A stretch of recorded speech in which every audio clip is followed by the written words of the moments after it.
한 몇 년 전인 것 같아요. 꽤 오래된 기억인데 TV에서 아주 재밌는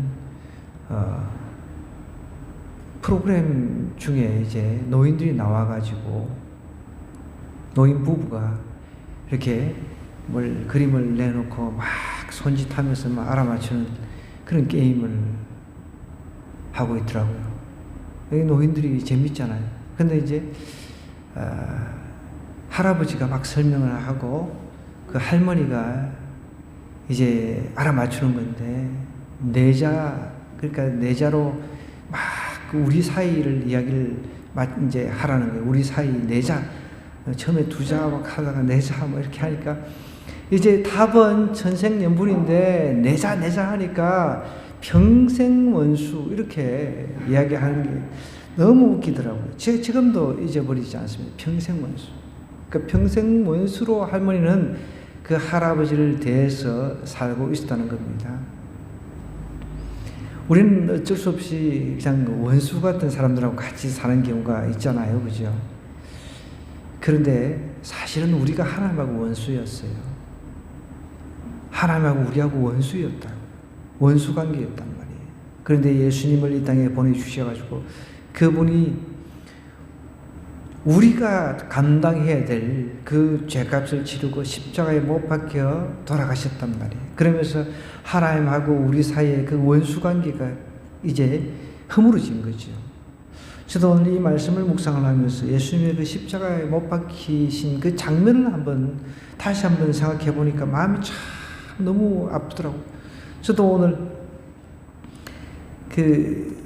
정형외과 가가지고 무릎 연골 주사 맞는 게 있는데 이제 나이가 조금 들다 보면 고장이 좀 나잖아요. 주사를 맞는데 한쪽은 괜찮은데 오른쪽은 왜 그렇게 아픈지. 이 주사바늘 하나 들어가가지고 나를 쿡 찌르는데 그것도 아파가지고 그냥 왜 이렇게 아프냐 그냥 끙끙거리는데 예수님께서 우리를 위해서 우리 죄를 대신 짊어지시고 십자가에 못 박히는 모습을 한번 우리가 상상을 해보자고요. 이게 못이 쾅쾅 그 쇠 조각이 이렇게 쾅쾅 박힌단 말이에요. 그 뼈에다가. 여러분 이거 정도 생각하면은 내가 구원받은 것이 감사하지 않을 수가 없는 거예요. 구원의 감격을 아는 사람은 그것을 예수님께서 십자가에 못 박히신 그 장면을 생각하면 그냥 있을 수가 없는 거예요. 예수님께서 십자가에 못 박히신 그 사건이 자기의 가슴속으로 와닿지 않는 사람들은 그러니까 당연히 행동으로 나올 수가 없는 거죠. 사도 바울은 그것을 체험한 사람입니다. 사도 바울은 그것을 체험한 사람이라. 예수님을 직접 노골적으로 핍박한 사람이라고 할 수 있죠. 예수 믿는 사람을 잡아 죽이는 데까지 앞장섰으니까. 부활하신 예수님을 이제 만났단 말이에요. 그러면서 이 로마서를 이렇게 쓰는 거예요. 그래서 오늘 이 말씀을 통해서 좀 우리가 그냥 형식적으로만 하나님을 느끼는 것이 아니라 저와 여러분이 좀 가슴으로 좀 느껴봤으면 좋겠어요. 우리 주님의 사랑, 그 사랑이 어떤지 원수에서 사실은 사랑으로 지금 변화된 겁니다. 원수에서 사랑으로. 가끔씩 우리 영화 같은 거 보면은 무술 영화에서 그런 그 스토리가 많이 나오는데 참 이게 어떻게 하다 보니까 원수지간이에요. 근데 원수지간이 돼가지고 복수하려고 막 그러다 보니까 이제 이 원수지간 딸을 사랑하게 됐네. 아이고 이게 참 뻔한 스토리죠. 아주 뻔한 스토리인데 원수에서 결국은 사랑으로 넘어갔다는 것이죠. 여러분 오늘 딱 그겁니다. 원수에서 사랑으로 넘어간 거예요. 그래서 우리는 하나님하고 화평을 누려야 되는 거예요. 아직까지도 하나님하고 화평을 누리지 못하는 사람들은 나랑 하나님과 이 사이가 영원히 계속해서 원수지간으로 갈 수가 있다는 것이죠. 자, 1절부터 한번 볼까요? 1절에 뭐라고 이야기를 합니까? 그러므로는 이제 4장하고 연결이 되어 있는 것이죠. 4장 24절 25절 말씀 보면은 의로 역심을 받을 우리도 위함이 곧 예수 우리 주를 죽은 자 가운데서 살리신 이를 믿는 자다 하면서 예수는 우리가 범죄한 것 때문에 내 주님이 되고 또한 우리를 의롭다 하시기 위해서 살아나셨다 하면서 그렇기 때문에 그러므로 우리가 믿음으로 의롭다 하심을 받았으니까 우리가 어떻게 해야 된다고? 여러분 믿음으로 의롭다 함을 받은 사람 그냥 있을 수가 없는 거예요. 어떻게 그냥 있을 수 있습니까? 나하고 원래 하나님과의 그 관계가 원수였는데 그 원수의 어떤 그 관계를 예수님께서 오셔서 십자가라고 하는 다리를 놓으시고 직접 우리가 당해야 될 그 고통을 친히 당해 주셨다는 거예요. 쾅쾅 못을 박히면서. 여러분, 제가 예전에 그 뉴스에서 본 건데 저도 참 이해가 안 돼요. 그렇다고 해서 나는 그거는 참 반대를 하는데 어떤 사람이 자기도 예수님처럼 닮아보겠다고 자기 혼자서 나중에 이제 그 결론이 나기를 스스로 십자가에 못 박혀 죽었다라고 결론이 난 거예요. 저기 시골 어딘가에 어떤 사람이 혼자서 십자가를 지고 못을 박아서 죽은 거예요. 나는 지금도 이해가 안 돼. 난 그 사건만 생각하면. 근데 결론은 그렇게 난 거예요. 자기 내가 내 손을 지금 한쪽 손을 박아요. 그럼 이쪽은 박혀가지고 지금 손을 쓸 수가 없잖아요. 그럼 이 오른손 누가 어떻게 박아줘야 되잖아요. 근데 이렇게 해가지고 죽어 있더란 거예요. 경찰 조사의 결론은 자살이다. 스스로 막 박혀 죽었다. 이렇게 결론이 난 거예요. 어떻게 이렇게 이 한쪽 손을 이렇게 쳤는데 누구한테 미리 나는 아무리 생각해도 이해가 안 돼. 누구한테 못을 미리 박아달라고 한 건지 이렇게 자기도 흉내낸다고. 그거는 좀 아닌 것 같은데. 자, 나름대로 그 사람은 예수님의 그 십자가의 고통을 몸소 한번 체험해 보겠다라는 그런 각오는 있었던 것 같아요. 그러니까 이제 자기가 직접 손으로 이제 쳤는데 나는 지금도 풀리지 않는 미스터리라고 봅니다. 이쪽 손이 이제 못이 박혔는데 이쪽 손을 가지고 어떻게 자기가 쳤냐는 거예요. 여러분, 우리가 거기까지 스스로 십자가의 못을 받고 그러지는 않을지라도 그분이 우리의 죄 때문에 내어줌이 되는 그 과정 속에서 십자가에 못 박히시는 그 장면을 한번 생각해 보자는 거예요. 그 장면이 내가 가슴으로 조금이라도 전달이 되어진다 그러면은 내가 인생을 은혜 가운데서 빚진 그런 삶을 살 수밖에 없다는 거예요. 대다수가 그게 안 되는 거죠, 그게. 저는 오늘도 말씀을 이렇게 묵상하는데 그게 그렇게, 이 십자가 상에서 뼈에 이렇게 못이 박히잖아요. 그걸 생각하니까 그냥 찡한 거예요, 가슴이. 여러분, 우리 주님은 어떻게 하려고, 뭐 때문에요?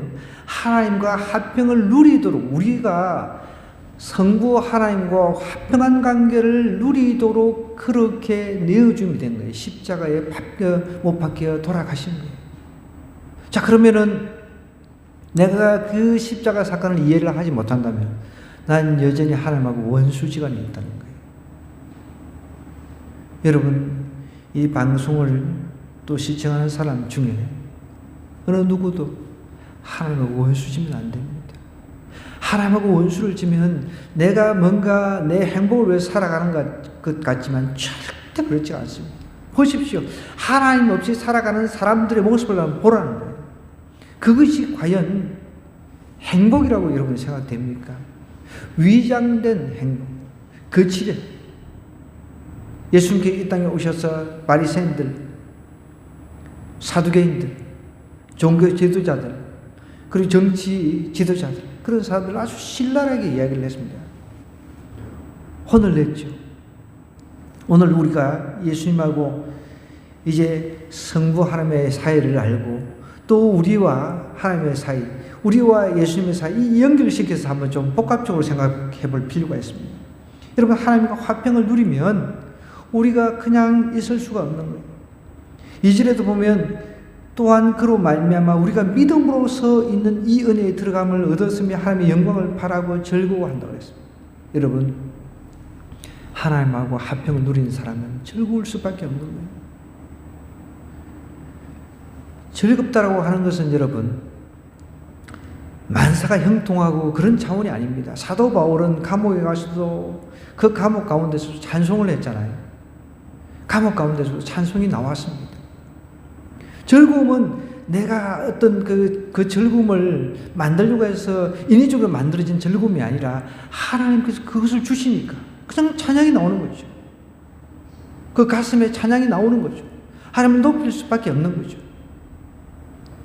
여러분, 세상에 그 유명한 가수들이 부르는 노래도 사람들이 그걸 흥얼흥얼 막 콧노래로 따라 부르고 계속해서 하루 종일 흥얼흥얼 거리잖아요. 뭐 어떤 사람들 물어보면 뭐 왜 부르냐고, 가사가 좋아서 어쩌고. 여러분, 우리는 내가 주님으로부터 받은 그 은혜, 그분이 내가 죽어야 될 그 죄값을 대신 치르시고 십자가에서 그 고통 가운데 돌아가셨단 말이에요. 그것을 내가 생각하면은 내가 가만히 있을 수가 없는 거예요. 그분을 높이고 찬양하지 않을 수 없는 거예요. 이게 정상인데, 근데 사실은 그렇지 않잖아요. 우리 믿는 자 중에서도 그냥 형식적으로 교회만 왔다 갔다 하고 하나님과 화평을 누리자 하면서 2절에 그로 말미암아 우리가 믿음으로 서 있는 이 은혜, 예수님 때문에 우리가 은혜의 가운데 들어갔다는 거예요. 그러니까 하나님의 영광을 바라보고 즐거워한다는 거예요. 여러분, 여기서 말하는 것은 어떻게 보면 이 영광이라고 하는 것은 천국과 동률을 이룹니다. 천국과 동급이라는 거예요. 영광이라고 하는 것은. 여러분, 우리가 천국에 들어가면 영광의 주님을 영원히 우리가 모시고 살잖아요. 그리고 우리가 영광, 할렐루야. 영광. 지금 우리가 지금 눈으로 보는 우리가 가슴으로 느끼는 이 영광이라고 하는 이 단어는 굉장히 좁아요. 근데 우리가 천국에 들어갔다고 생각해 보십시오. 그 영광스러운 모습, 하나님의 그 영광이 전국 전체, 또 온 지구 전체를 덮을 거란 말이에요. 그런 영광을 한번 생각해 보라는 거예요. 그러니까 이 사도 바울은 그 영광을 몸소 피부로 느꼈습니다. 그것을 보니까 내가 지금 현재는 좀 어려워요. 현재 육신적으로 어려워요.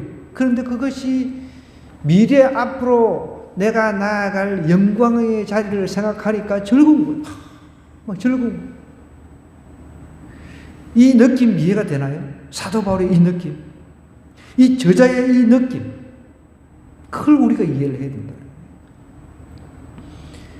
하나님의 영광을 바라고 즐거워한다. 이 즐거움이 앞으로 미래의 영광을 생각하니까 막 즐거운 거예요.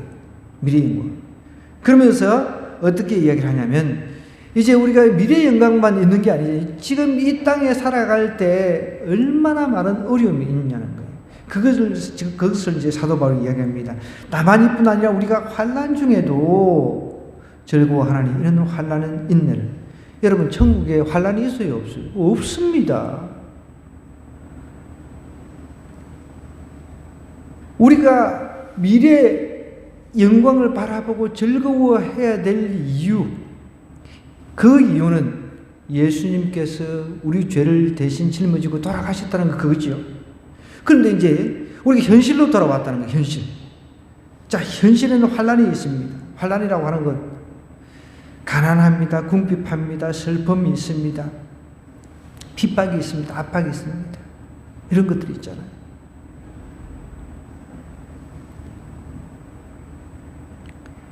현실에 이런 것들 다 있어요. 우리 모두가 다 하나님을 믿든 안 믿든, 예수님을 믿든 안 믿든 이런 것들이 다 있다는 거예요. 물론 부자라고 해서 어려움이 없나요, 여러분? 부자도 부자 나름의 어려움이 있습니다. 부자들, 권력자들도 자살도 하고 막 그러잖아요. 나름의 다 어려움이 있는 거예요. 환난이라고 하는 게 있습니다. 그런데 이 사도 바울은 우리 믿는 자들, 특별히 우리 믿는 자들이 이 환난 가운데 있는 것을 더 강조를 한 겁니다. 믿는 사람들은 예수 믿는 것 때문에 더 핍박, 압박을 더 당한다는 거예요. 그런 가운데 경제적으로 궁핍하고 어렵고, 또 어떤 경우는 병이 들어가지고 힘들 경우도 있고, 다양한 어려움이 있습니다. 그런데 어떻게 이야기를 합니까? 우리가 환난 중에도 어떻게 하라고 또 환난 가운데도 또 즐거워한다는 거예요. 여러분, 영광을 바라고 즐거워하지만 내가 앞으로 갈 그 천국의 영광을 바라보고도 즐거워하지만 내가 이 땅에 살아가면서 내가 느끼는 여러 가지 감정들이 있잖아요. 어려운 감정들. 그 가운데서도 어떻게 하라고요? 사도바울은 즐거워하라고 이야기를 하는 거예요. 근데 우리는 그렇지 않잖아요. 정반대죠.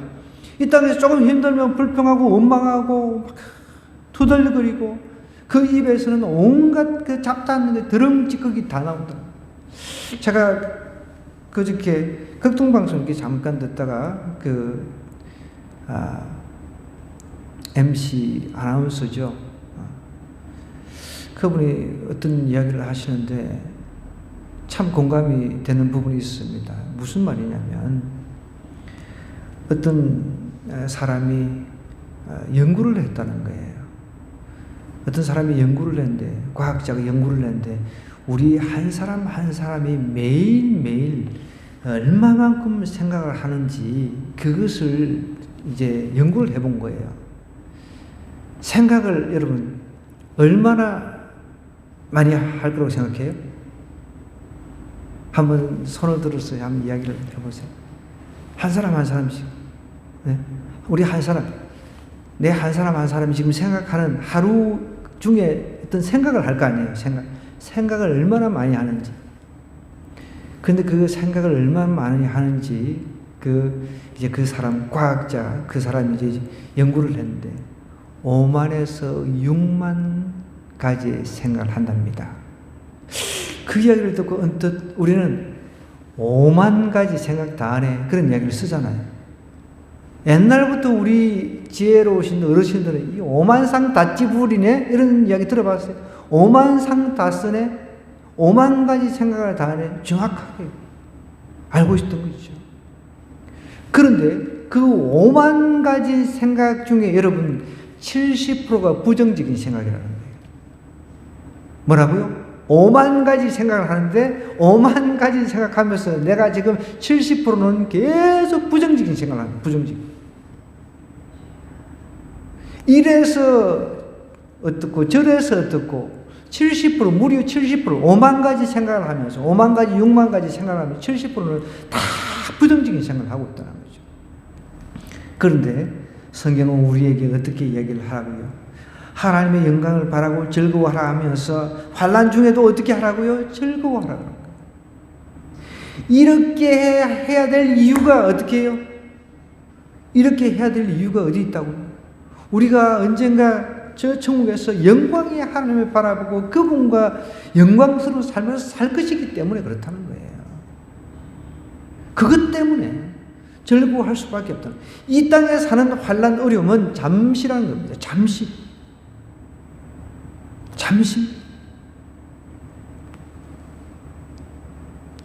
제 아버지가 이게 만으로 90인가요? 한국 나이 91세인가 그렇습니다.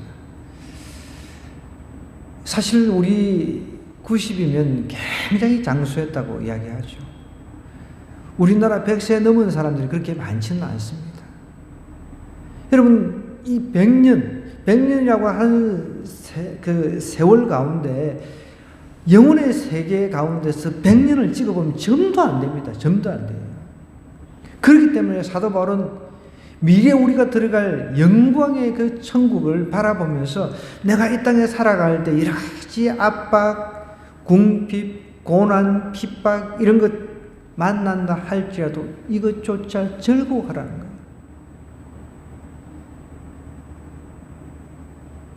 그러면서 또 환난은 내가 느끼고 내가 감정적으로 이제 피부로 와닿는 이런 환난 같은 거 이것은 어떻게 만든다고요? 환난이라고 하는 것은요, 인내를 만들어낸다는 거예요. 많은 사람들을 제가 이렇게 만나보고 신앙 간증을 들어보지만 가장 힘든 그 순간에 신앙이 성장했다라는 그 아주 일률적인 간증을 제가 들었습니다. 그냥 아무 환난이라든지 어려움이 없이는 믿음도 성장이 안 되는 거죠. 잘하지도 않는다는 거죠. 그렇잖아요, 우리가. 막 너무너무 어려운 상황에 빠졌어. 그때 하나님 좀 도와주세요 막 부르짖고 그때는 막 다급하게 나오죠. 지금 우리 자녀들한테는 이런 말이 크게 와닿지 않을 수가 있습니다. 그러나 각자의 인생에서는 반드시 이런 과정들을 겪게 된다는 것이죠. 그러니까 환난이라고 하는 것은 점점점 우리가 인내를 할 수 있는 그런 환경으로 만들어가는 거예요. 이 모든 것이 하나님의 어떻게 보면 섭리 아래 있는 거죠. 인내라고 하는 것은 연단을 난다고 그랬습니다. 연단 제가 예전에도 한번 설명을 했는데, 자, 인내라고 하는 것은 적극적인 의미가 있는 거예요. 아, 인내. 내가 수동적으로, 골치 아프네, 어렵네. 아이고, 왜 이렇게 복잡한 문제가 나한테 생겼지. 이런 수동적인 그런 의미에서 인내가 아니란 말이에요. 여기서는 적극적인 의미가 있습니다. 그래, 내가 인내로서 믿음의 이 경주를 해야지. 인내로서 하나님께서 주시는 이 환난 내가 인내로서 헤쳐나가야지. 이런 식의 적극적인 그런 인내의 의미가 있습니다. 그렇게 할 때 이제 내 인품이 점점점, 이 연단이라고 하는 것은 어떻게 보면 내 인품, 내 캐릭터가 이제 인내에 의해서 점점점점 이제 예전보다 나아지는 거예요. 조금 이해가 되나요? 예전에는 불같은 우리였는데 이제 내가 점점점점 어려움을 당하면서 인내를 하게 되고 인내를 하다 보니까 내 성품이 그리스도의 성품으로 조금씩 닮아가는 거죠. 조금씩. 그걸 지금 사도 바울이 이야기해요. 사도 바울 얼마나 성질을 급했습니까? 앞뒤 안 따지고 자기가 옳다 생각해가지고 막 예수 믿는 사람 잡아 죽이려고 하고 그랬던 사람이었습니다. 환난을 당하고 핍박을 당하고 어려움을 당하면서 점점 사도 바울이 정말 이제 성품이 그리스도화 된 거죠. 그걸 사도 바울이 경험하고 그 경험에서 우러난 지금 서신서를 쓰고 있는 거죠. 점점점 이제 인정받은 자질입니다. 이 연단이라고 하는 것은 다른 사람 통해가지고 그게 인정이 된 거예요. 주변 사람, 저 사람 예전에 안 지는데, 저 사람 예전에 술만 먹으면 막 개고, 옛날에 그냥 뭐, 조금만 뭐 하면 막 입에서 그냥 육두문자가 나오고, 저 사람, 어떻게 저런 사람이, 그래. 내가 듣기로는 저 사람이 예수님 믿고 저렇게 됐다. 그러더라. 이렇게 주변 사람들한테 인정받은 이제 캐릭터, 성격으로 점점점 변해간다는 겁니다. 그러면서 이제 이렇게 인정받은 자질이, 인정받은 자질이 연단입니다. 이 연단이라고 하는 것은 소망을 이루는 거예요.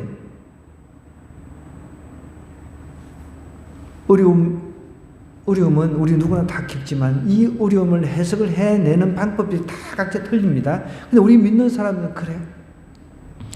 내가 지금 이 땅에서 이런 어려움을 당하고 있지만 곧 있으면 나는 우리 주님을, 영광의 주님을 저 천국에서 만날 거야.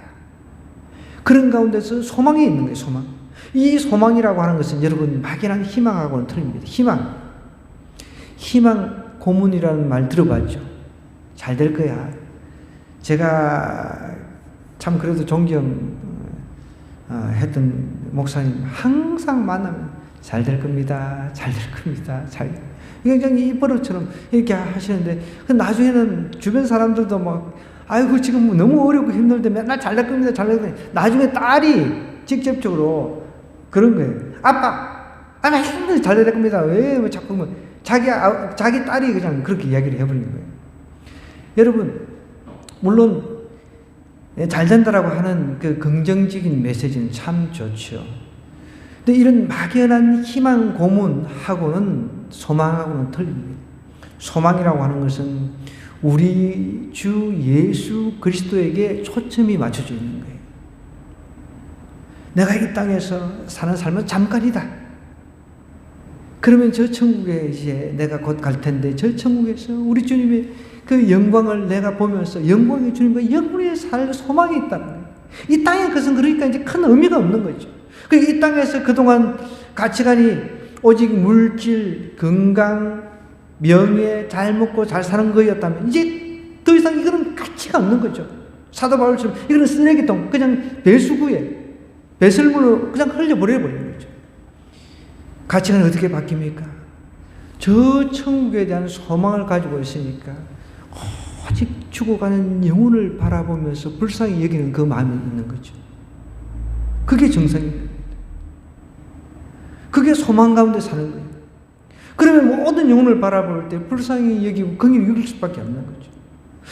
저 영혼 예수님 그 천국 가야 되는데, 내 친구 저 영혼, 나의 부모 저 영혼, 나의 친구, 내 주변의 이웃들 다 영혼의 관점에서 바라볼 수밖에 없는 거죠. 저 영혼이 저렇게 지금 잘 먹고 잘 사는데 참 안 되는데, 저 영혼 예수 믿고 천국 가야 되는데, 이렇게 내가 바라볼 수밖에 없는 거예요.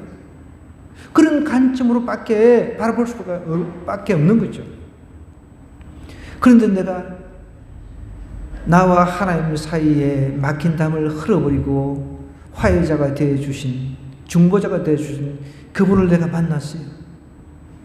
그분을 만난데도 저 천국에 대한 소망보다는 여기서 잘 먹고 잘 사는 걸로, 그리고 하나님을 이용을 해가지고 내가 잘 먹고 잘 살고 내 사업을 번창시키고 그런 걸로만 여전히 산다라고 한다면은, 주님이 나를 위해서 십자가에 돌아가신 그 이유를 아직도 내가 피부로 가슴으로 느끼지 못한 거죠.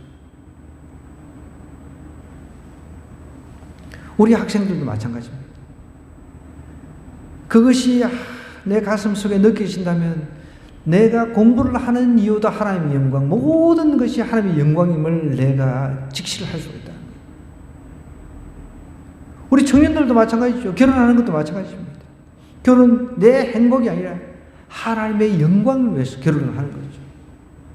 하나님의 뜻을 이 땅에서 이루기 위해서, 모든 것이 하나님의 영광을 이루기 위한 목적으로 또 가치관이 바뀌어간다는 거예요. 그 소망이 있는 사람하고 막연하게 희망이 있는 사람하고는 엄청난 차이가 나는 거죠. 희망이라고 하는 것은 그 희망이 사라지면 그냥 막 더 좌절하고 부으라 마시라 하면서 에이 이런 세상 살아서 뭐해 그러면서 목숨을 끊고 한단 말이에요. 희망이라고 하는 것은 그 희망이 사라져버리면, 내가 어떤 것을 막 갈망을 한 게 있어요. 내가 소원했던 게 있습니다. 그것이 이루어졌을 때 내가 기쁘죠. 그런데 그거는 뜬구름 잡듯이 그냥 다시 또 사라지는 거죠. 소망은 그거하고 비견할 수가 없는 거죠. 소망이라고 하는 것은 무엇입니까? 내가 앞으로 갈 그 천국에서 영광의 주님을 바라보면서 그분과 영원히 살 거라는 거예요. 그리고 이 땅의 미련 같은 거는 별로 큰 게 없죠. 오직 초점이 죽어가는 영혼을 불쌍히 여기면서 어떻게 저 영혼에게 복음을 전할까, 그 생각밖에 할 수가 없는 거죠. 또 볼까요? 소망이 우리를 부끄럽게 하지 아니하면 우리에게 주신 성령으로 말미암아 하나님의 사랑이 우리 마음에 부음받습니다. 그 소망이 있으니까 여기에 하나님의 사랑이 여기에 전달되어 있는 거예요. 그러니까 모든 영혼이 불쌍하게 여기지는 거예요. 한 영혼이 불쌍하게 여기지는 거예요. 6절에 보면 우리가 아직 연약할 때 기약대로 그리스도께서 경건하지 않은 자를 위해서 죽으신 거죠. 근데 연약하다 이런 뜻은요, 도덕적으로 무기력한 때를 말하는 거예요. 전적인 인간의 무능을 말하는 거예요. 우리 인간의 전적인 무능 때문에 우리는 도덕적으로도 또 완전히 하나님 앞에 나아갈 수 있는 길이 없었단 말이에요. 우리 인간이 아무리 애를 쓴다 하더라도 완벽하신 하나님, 거룩하신 하나님 앞에 절대로 나갈 수가 없었습니다. 나갈 수 있게 길을 열어주신 분, 다리를 만들어주신 분이 예수님이란 말이에요. 우리는 전적 무능 상태에 있었다는 거예요. 그걸 이야기하는 거예요. 우리가 아직 연약할 때 기약대로 하나님께 약속하시고 하나님께서 정하신 때에 기약대로 그리스도께서 경건하지 않은 자를 위해서 죽으신 거예요. 우리를 위해서, 우리가 경건하지 않은 사람들을 위해 죽으셨다는 거죠. 그러면서 이제 예를 들죠. 의인을 위하여 죽는 자가 쉽지 않고 선을 위하여 용감히 죽는 자가 혹 있거니와, 의인을 위해 죽는 자가 쉽지 않습니다. 그래서 어떤 경우 남이 지금 어려운 상황인데 물에 빠진데 물에서 건져주고 이제 자기가 대신 죽었다는 사람들, 그런 사람 있잖아요. 그런 사람은 의인상 해가지고 막 나라에서 의인상 그렇게 상도 주잖아요. 가끔씩 의인을 위해서 죽는 자가 이제 있긴 한데 쉽지가 않잖아요. 그런데 선을 위하여 용감히 죽는 자가 그러니까 우리가 아직 죄인 되었을 때 그리스도께서 우리를 위하여 죽으심으로 하나님께서 우리에 대한 자기의 사랑을 확증하셨다고 했습니다. 여러분, 하나님의 그 사랑이라고 하는 것, 그것이 깨달아지면 그것 때문에 평생 내가 살 수 있는 거예요. 저도 예전에 그 뉴스에 나온 것 보고 정말 대단하다 생각했는데 잘 한번 들어보세요. 6.25 때 자기 애인이 전사를 했어요. 6.25 때 애인이 전사를 했다고. 6.25 때. 그런데 그 애인의 그 사랑, 그 죽은 애인이 자기를 사랑한 그 사랑 때문에 평생 쉽지 않고 그냥 홀로 살은 거예요. 나 같으면 벌써 그냥, 아이고, 그냥, 딱 그냥, 고무신 거꾸로 신고 그랬을 텐데. 이야, 대단하지 않습니까? 그런데 우리는 그런 인간의 사랑하고 비교할 수 없는 하나님의 사랑을 우리가 느꼈단 말이에요. 하나님의 사랑이 내 안에 있어요. 하나님의 사랑이 내 안에 있으면 우리가 어떻게 내 생활을 고치지 않고 살 수 있겠냐는 거예요. 변화해 나가지 않고 살 수 있냐. 우리 애들은 아직 아무리 이야기를 해도 그 가슴에 그 와닿지 않으니까 스마트폰에 내부터 뒤다보고 있으니까 저도 뭐 더 이상 할 말은 없어요. 때가 돼야지 뭐. 우리 들을 수 있는 귀가 있는 사람들은 들어야 돼. 우리가 아직 죄인 되었을 때 그리스도께서 우리를 위해서 죽으심으로 하나님께서 우리에 대한 자기의 사랑 얼마나 사랑하시냐, 얼마나 사랑했으면 그냥 죽어버린 거예요. 죽어버린 거예요. 우리 자식들이 아무리 우리 부모들이 자식을 사랑한다 해도 그 사랑을 얘네들이 압니까? 모르잖아요. 나중에 죽고 나면 아이고 아버지, 아이고 아버지, 아이고 어머니, 엄마 아빠 죽고 난 뒤에 이제 통곡한들. 그게 무슨 의미가 있어요? 우리를 위해서 죽으심으로 하나님께서 우리에 대한 자기에서 얼마나 하나님께서 우리를 사랑하시냐는 거예요. 얼마나 사랑하셨으면 하나님이 신이 인간의 몸을 입고 오셔가지고 돌아가시겠냐는, 죽으시냐는 거예요. 그것도 비참하게. 또 볼까요? 그러면 이제 우리가 그의 피로 말미암아 의롭다 하심을 받았으니 그로 말미암아 진노하심에 구원을 받을 것이니 곧 우리가 원수 되었을 때 그의 아들의 죽으심으로 말미암아 하나님과 화목하게 되었은즉 화목하게 된 자로서는 더욱 그의 살아나심을 말미암아 구원을 받을 것이니 그뿐 아니라 이제 우리로 화목하게 하신 우리 주 예수 그리스도 말미암아 하나님 안에서 또한 즐거운. 자, 오늘 즐거워하라가 몇 번 나왔어요? 3번이 나왔죠. 우리가 하나님과 화목됐다는 거, 예수님 때문에. 우리 믿는 사람은 환난을 당합니다. 그래도 즐거워하라는 거예요. 뭐 때문에? 소망이 있기 때문에. 막연한 희망이 아니라 소망이 있기 때문에. 저도 가끔씩 참 천국에 대한 상상을 참 많이 합니다. 천국에 대한 상상을. 언제 하나님께서 부르실지 모르니까. 그래서 제 마음속에 항상 품고 있는 아직 미완성의 그 영혼 구원들이 있잖아요.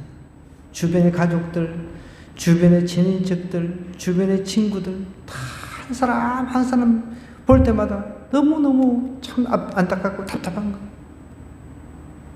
인생은 그냥 쏜 화살과 같이 금방 날아가는다. 누가 그러더라고요. 10대는 그 시속 10km로 간대요. 인생이. 빨리 안 간다는 거죠. 20대는 시속 20km로 인생이 간답니다. 30대는 30km. 30대도 한참 좋을 때, 40대도 40km. 근데 50대는 엄청나게 빨리 간대요.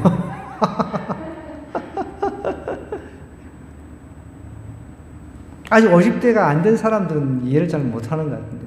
저도 어느 순간 그걸 보니까 머리가 희끗희끗하고 예전에 느끼지 못했 오늘은 머리를 깎으러 가가지고, 나도 이제 좀 있으면 이게 염색을 해야 될 때가 가는가 보다. 이런, 참 황당한 생각이 들더라고요. 그래서 예전에는 쳐다보지 안 했던 그 가격표를 쳐다봤어요. 그 염색 25,000원 어쩌고저쩌고 이렇게 써지가 있더라고요. 제가 이제 주위 친구들이라든지 이렇게 만나보면은 쏘갈머리가 없고, 그냥 이런 친구들, 다 머리가 희끗희끗하고, 이런 친구들을 이제 만납니다. 여러분, 우리에게는 소망이 있어요. 어떤 소망이요? 막연한 게 아닙니다. 이 천국은 막연한 게 아니에요. 하나님은 우리가 팬데믹, 이 전염병을 통해서 우리에게 더 천국을 좀 소망하면서 이 환난과 이 어려움을 이겨내라 라는 메시지를 저는 주었다고 분명히 믿습니다.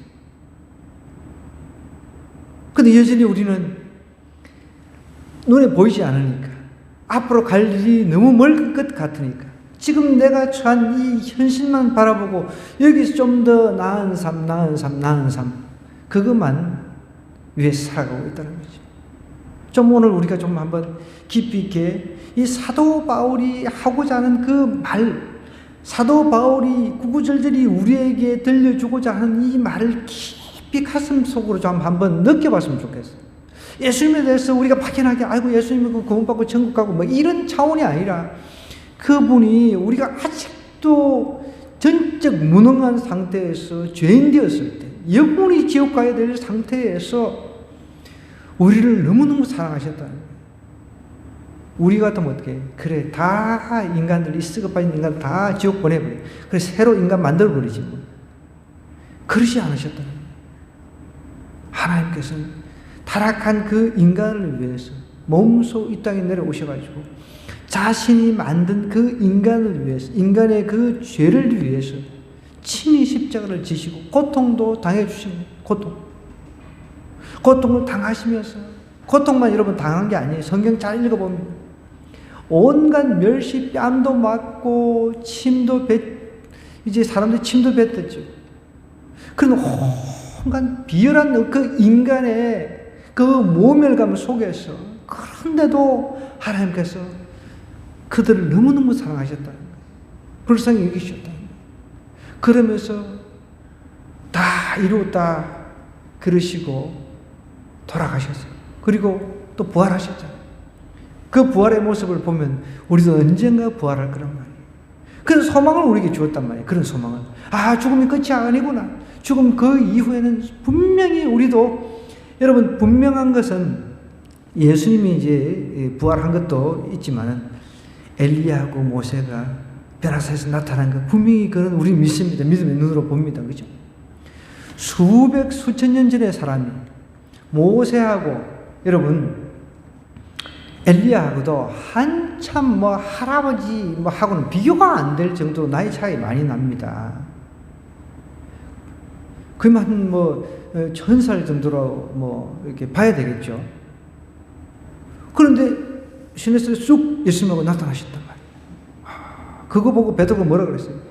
야, 여기가 조사원이 그냥 하나는 예수님 위해서, 하나는 모세 위해서, 하나는 엘리야 위해서 집을 짓고 여기서 그냥 살았으면 좋겠습니다. 고작 그거 보고 그렇게 표현을 했단 말이에요. 그런데 여러분, 그건 아무것도 아니에요. 지금 죽어서 천국 간 사람이 여기 돌아온 사람이 있습니까? 가끔씩 저희 집사람이 참 존경하던 우리 박미래 목사님 좀 더 살았으면, 이런 아쉬움을 이야기를 하는데 저는 거기다 그럽니다. 뭔 그런 소리 하냐. 저 천국이 여기보다는 좋지.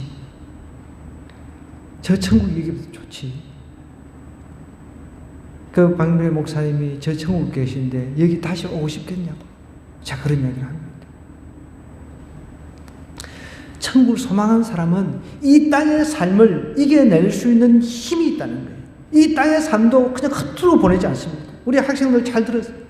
천국을 소망하는 사람은 시간 하나하나 너무너무 소중하게 생각하고 열심을 다해서 그 시간을 쓴다는 거예요. 그걸 이야기하는 거예요. 어렵다 하심을 받은 사람의 삶은 그런 삶을 살아가는 소망 가운데서 환난을 이겨내고 인내를 통해서 또 인내는 연단을 소망을 이루는 그런 이제 연결 과정을 우리가 이해를 했단 말이에요. 그러면 어떻게 해야 됩니까? 우리가 날마다 기쁨으로 사는 거예요. 기뻐할 그 조건에 대해서 기뻐하는 것이 아니라 즐거워하는 거예요. 환난을 당해도 오늘 즐거워해라, 즐거워해라, 즐거워해라 이렇게 3번이나 강조하고 있잖아요. 환난을 당해도, 어려움 당해도 즐거워하라. 우리에게 소망이 있기 때문에.